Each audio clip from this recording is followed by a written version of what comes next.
Hello, hello. I warmly welcome you to another reading on the channel. I'm very pleased you're here. Today we're meeting to find out who is thinking about you and what you intend to do about it, and potentially what you might expect from this person. We'll also look at their intentions, who they are, the energy of this person, and potentially what might happen between you, what you can expect. However, before that, since today is a very special day that should really last 365 days, and I'm talking, of course, about International Women's Day, I would like to extend my heartfelt wishes to all dear ladies, all my listeners, as most of my audience consists of women, to all, to witches, queens, mothers, daughters, friends, and warriors in high heels and slippers, because today is your beautiful, very sunny day, at least where I am. I hope it's the same for you. Honestly, every day should be yours, as the world without women is just a noisy, chaotic construction site without an architect to manage it all. So on this special day, unique but really, one that should be every day, I wish you above all to stay true to yourselves, not to get lost in others' expectations, others' needs, others' visions of how you should look or who you should be, because you have the right to be exactly as you are, with wrinkles, laughter that's too loud, a heart that's too big, and a personality that may not suit everyone but is perfect in its own way, and that's very important. Besides that, so it's not just about selfish wishes, I also wish you love that isn't exhausting, love where you grow rather than shrink in fear, love that gives to you and not just takes. And also boundaries, which I often think about and mention. Awareness of boundaries is a crucial matter in my opinion. So, such hard boundaries like a diamond, because a diamond was also once under enormous pressure, right? But it survived and emerged even more beautiful. Also, to be able to say no without explanations, without apologies, without guilt. And I wish you such a friend, one you can call back at 2 shoot a.m. and she will still answer. The rest are acquaintances, just some acquaintanceships. And I believe that it's better to have one trusted person than 10 random ones.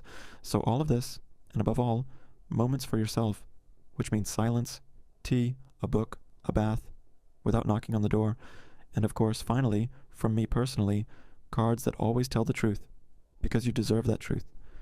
Even if it hurts, especially when it hurts, because that is the most true and concrete message. So, please remember that somewhere there you are, the magic that can be seen with the naked eye. Now, so as not to prolong this, let's look at the cards and see who is thinking of you today, who has you on their mind, because it is a special day, and those thoughts may more likely wander in your direction. So let's check who this person is and what energy they are characterized by today.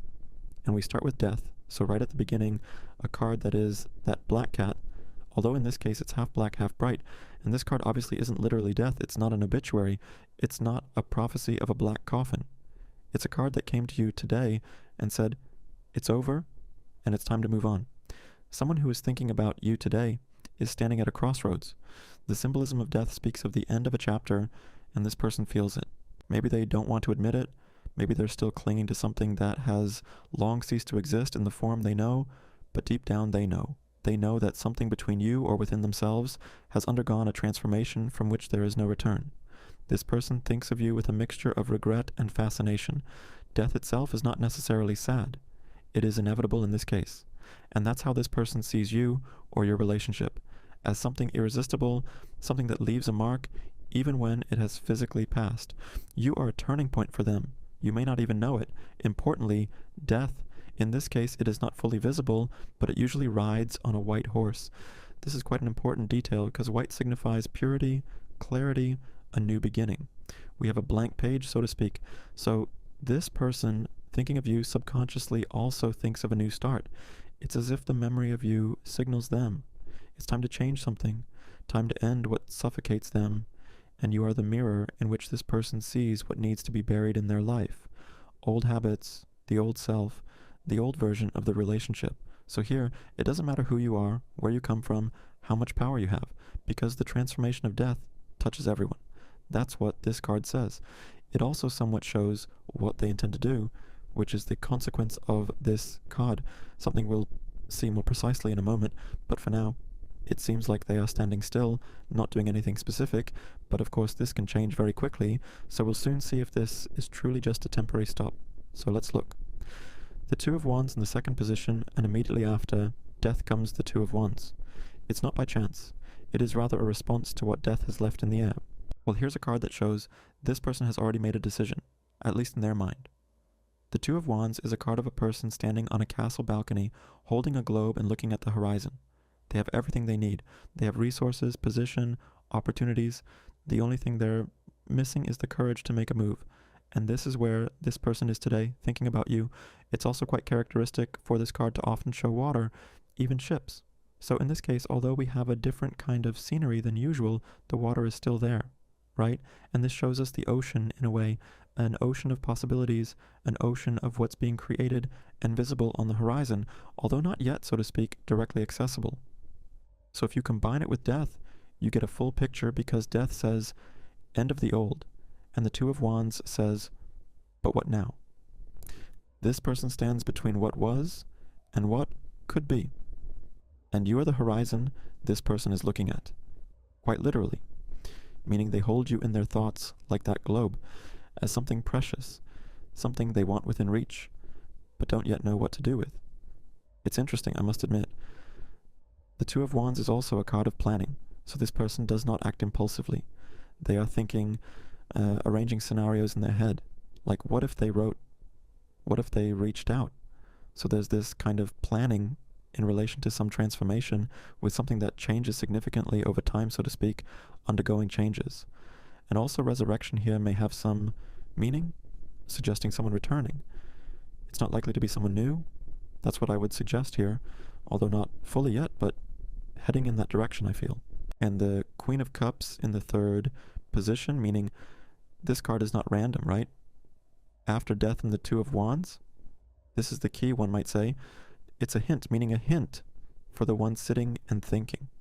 Because the Queen of Cups is a woman, generally a woman, a queen. If you think it's a man, it could be. Tarot doesn't have a biological gender, but the energy of this card is clearly feminine, meaning someone emotional, intuitive, deep, someone who can feel for 10 at once and still have some left for dessert. She sits on a throne over water. Well, water is obviously emotions in this case, right? Because they often appear in cups that are full of these emotions. So this person is immersed in these emotions up to their neck when it comes to you, not wading ankle deep. She is at the bottom of the ocean with your name tattooed on her heart, metaphorically of course, although who knows. However, in fact, it is very expressive. Also important is that the cup is closed, which is a crucial detail. Although in this case, in this situation, I think the latch is open, but here it means that the cup is closed while most cups are open in tarot, but not this Queen's. It means that this person keeps their feelings for you deep inside. They don't show them to the world, maybe not even to you. But this also makes sense if it were to be a return, which I mentioned earlier. It would be quite logical, meaning because they are not showing these emotions now, right? Because something happened, let's say, but these emotions haven't disappeared. And this is the key of the first part of the spread, meaning the relationship may have broken down, may have changed, may be different, or doesn't exist between you at all currently, but the emotions remained. And this is very, very significant. This could be someone jealous. In a sense, I'm trying to connect it more practically with this Queen of Cups. Jealous because, well, he feels very strongly, and you feel so strongly that, every move, everything is wrong, because it could be some betrayal for this person. That's how I could perceive it here, right? Of course, this is just a loose thought of mine, but that's what comes to me, so I say it. I always try to be honest with what I think, even though sometimes I see comments where someone tells me that a card is different, that it's about something else. I'm often aware of that. However, I also treat the Rhoda as something more than just the encyclopedic meaning of the cards, which we read the same way every time, because then it seems a bit lifeless to me, like each card is always the same. Here, I also rely a bit on intuition, on some thoughts, on connecting these cards, so it's a bit broader than just the card's meaning, but that's just my preference. So that's how I do it, and I hope it doesn't bother too much, despite everything. Alright, let's move on. We have the Ace of Cups in the fourth position, but before I talk about the Ace, I would like to invite you to the website arcanemoonshop.com for private readings. If you have any questions for the cards, you are welcome to arcanemoonshop.com, because there you will find all my spreads, so you can check them out, but also not just that. Recently I've introduced a lot of things there. I worked on it for a long time, to make it look good and have everything work properly. So there's a lot of stuff. There's numerology, astrology, spirituality. So I invite you to try it out, as everything is free. So it's nice to try out and calculate something. There are calculators available. So it's a cool thing, I think. And these things are in the footer. So when you go to the Duchovny Runic page, if you scroll to the very bottom of the main page, you'll find in the footer all the things that are there. There's really a lot, so don't be afraid, because not everything is necessary for everyone, but I've created such a comprehensive tool for tarot, numerology, astrology, so I invite you. Even if you don't want to buy anything, they're free things, so I think it's worth trying to visit and see what's there.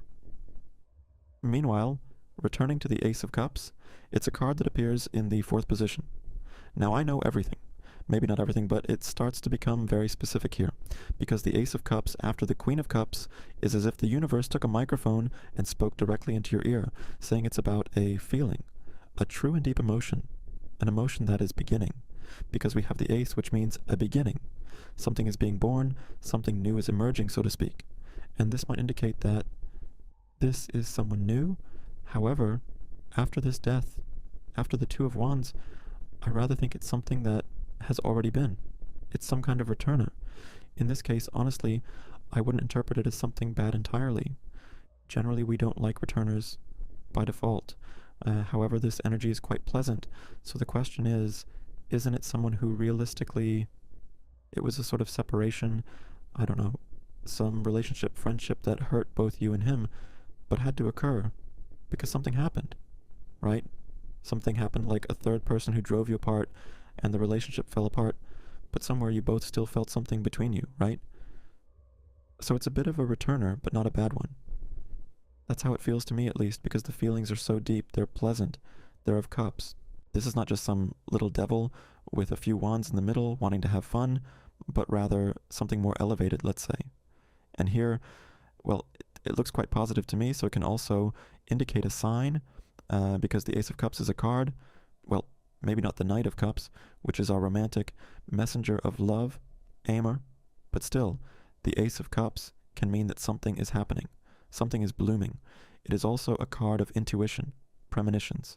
So this person has a strong feeling today that something might change between you, that it's time to act, that it's hard to hold back much longer. So that's interesting. We currently have the weekend, so maybe something will actually happen this week. Especially looking at these two wands, that the horizon is quite wide, that it looks pretty good. Oh, and look, I was just talking about knights, talking about wands. And we have the Knight of Wands. Amazing. The Knight of Wands is here in the 5th position and shows us some movement. So indeed, something will shift. Something is moving. Clearly, emotions are very deep, but action is also needed, and there will be action. You can expect that. The Knight of Wands doesn't say, wait. He doesn't wait. He rides ahead to where he sees potential, let's say generally. So it's the most impulsive person in the deck, the most fiery card, the most determined card in the entire deck when it comes to action. But we need to combine it with what was before, right? So indeed, the feelings are deep, but now action is coming, so it's not just anything, but you can expect action that will be quite fiery, quick, some message, invitation, something like that, because the Knight of Wands is also someone who speaks directly, right? It's not like he's sneaking around somehow, you know, like the Seven of Swords slipping in sideways, backwards. Instead, the knight sees the road, charges straight ahead, not looking at anything, not even speed limits, just goes for it. Even a speed camera won't stop him, so he can be impulsive. That's a fact. He might act quicker than he thinks. We don't like that, but in my opinion, it's nothing too bad. More of a good energy. So that's nice, because today's energy is like that. I mean, it's always nice, right? Always nice. Good energy. And in the 6th position, we have the Hanged Man. The Hanged Man. So the universe had a sense of humor, sending even a good humor by sending the Hanged Man right after the Knight of Wands. It's as if someone grabbed the knight's horse by the leg, though everyone knows approaching a horse from behind is very dangerous. But here, it's as if someone grabbed that leg and said, stop. Not so fast. And that might be the point of this story. The Hanged Man hangs upside down voluntarily. No one tied him there. He chose the suspension and creates peace. It's actually quite telling that he has a halo around his head. He's not a victim. He's someone who consciously chose a pause. In this connection with the Knight of Wands, you have the energy of action, you have fire, impulse, and suddenly the Hanged Man. It's not a contradiction, it's some inner struggle. Besides, it seems to me that it might be about him rushing to you, but you grabbing him by the leg and saying, "Stop, you madman. Stop. Where are you rushing?" No. You're more of a stopper in the form of yourself that might appear. If it's some bad returner, well, you tell him stop, you're not going any further. It's not that easy, it's not that nice. There's no coming back after what happened, for example. Although, as I said before, I believe this is someone quite positive here, so more as a kind of friendship that was there, more as something which got cut off somewhat accidentally, reluctantly from both sides. I would see it more in that direction, that someone like that is thinking about you today, and someone like that is also planning to take action, because there are some emotions, right? This is what I also mentioned with the Queen of Cups. So listen, it's interesting. So today, rather not typically an admirer, not some romantic person, more like the energy of someone who was friendly, who was good, but something happened. That's how I would see it. Of course, it's known that this reading is collective, so it won't suit everyone. But you can take from this reading what you consider good and fitting, and of course, leave the rest. That's what I recommend. In the meantime, I wish you all the best and a beautiful day. A beautiful day above all. I invite you to arcanemoonshop.com, and thank you for listening to the end. Talk to you soon. Bye.